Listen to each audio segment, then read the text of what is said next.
Yeah, the question is why wouldn't they? But we're going to run out of time, and I know there are more questions from the floor, so can I take one from the back? Hi, good evening. This question is for Chris Pollard. It's just in relation to earlier Julian talked about defining the spirit of the game. You've talked about bringing the game into disrepute with Dean Bailey, that case. Yes.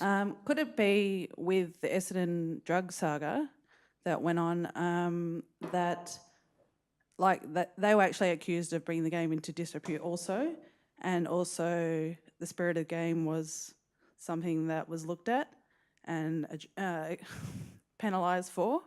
Could you just explain how they should define the spirit of the game and bringing the game into disrepute, and also just I guess what actually happened in the case with the penalties for that, and how that was quantified and qualified against Essendon to penalise them?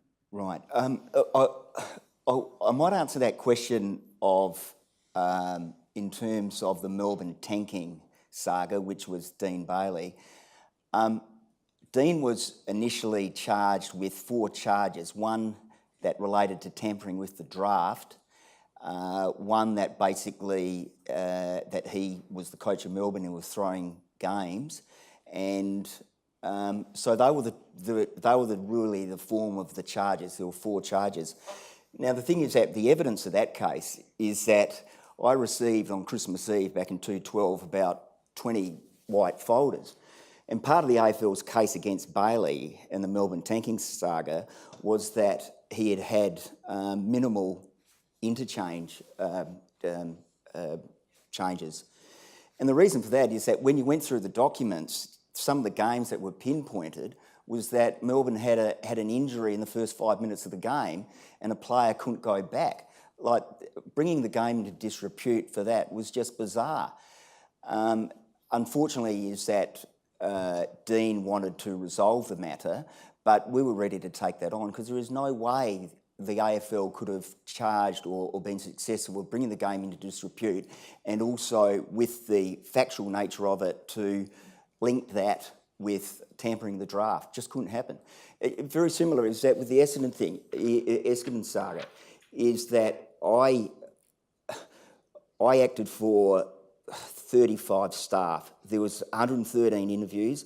I attended 54, so I kind of know what happened. In terms of that, is that it really, in my view, was a governance issue.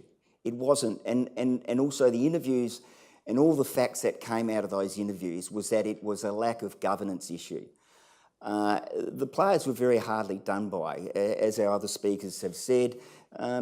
Professional players, they're young kids, they're taking instructions from the coaches, etc. So in terms of them of bringing the game into disrepute, is that I'm the view they were very hardly done by. And as I said before, is that